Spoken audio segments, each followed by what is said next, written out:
Hi, this is Anna Vogan. I'm the broker and owner of Vineyard Real Estate Group, and I just wanted to continue our video series that I've started. Today I'm going to go over the 2020 GAR new forms and special Stips. Like I've mentioned before, there's not a ton of changes, and the changes that exist are kind of small. They're not huge changes, so it's pretty easy to go over.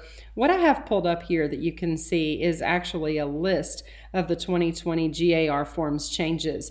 This is kind of handy. You can see here what I'm talking about when I say there's not a ton of huge changes. For example, if we come down here, F116, you can see in here, inserted missing parentheses, modified language, they bolded and capitalized some things.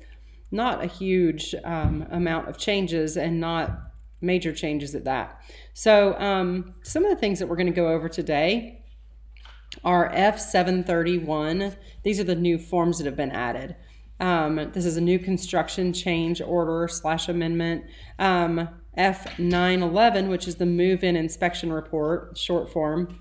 F912, the short form of the move-out inspection form, and F921, which is the pool on property exhibit. Now, these have to do with, these three right here have to do with a lease. So I'm going to go back, and this is dot loop. I use dot loop for all of my contracts. I just find it easier. Of course, it's just a matter of what you were taught on or what you're used to. So I just wanted to pull up this and show it to you in dot loop, which is what I use.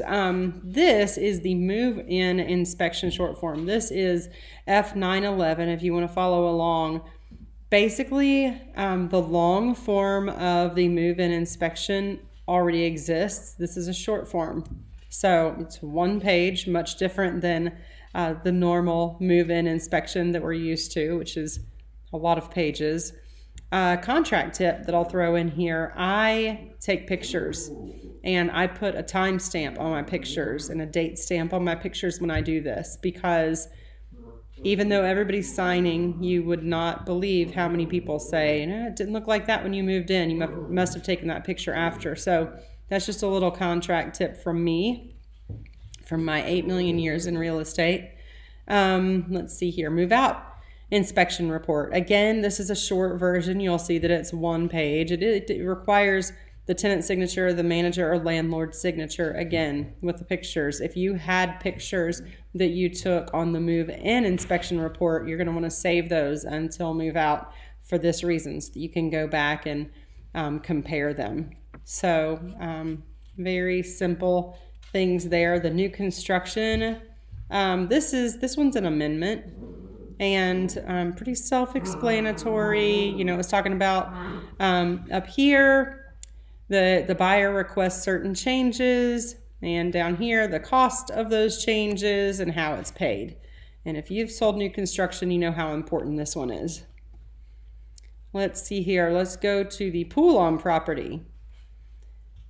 If you have someone who is going to rent a house with a pool, don't just throw this amendment out there and have them sign it. You shouldn't do that, obviously, with any part of a contract, but this details very specifically what action is required of the renter and what action is required of the landlord, manager, owner.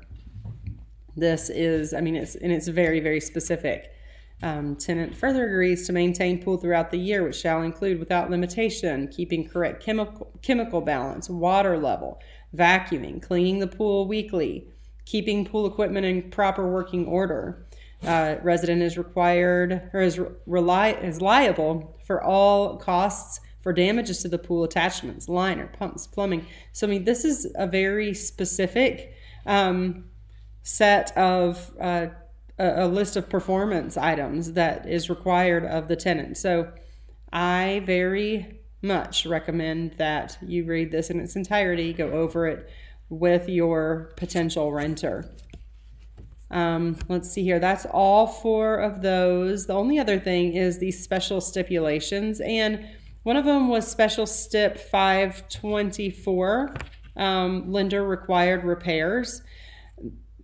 this is also found on the FHA Stips. So same thing, Special Stip 526 has to do with FHA VA development approval. So that you can go over those on your own. They're very self-explanatory. I am going to post this list of the GAR forms changes to our site so that you can go over that in case you want to look at those.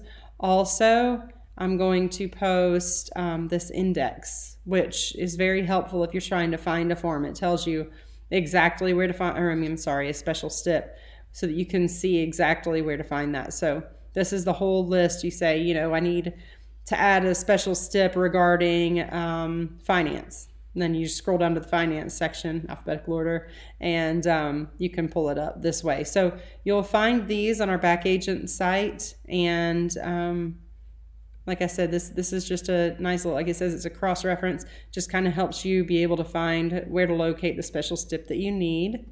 I'll also go ahead and upload the list of contract changes and form changes. So hopefully this is helpful. And if you have any questions, you guys know where to find me. Have a great day. Bye.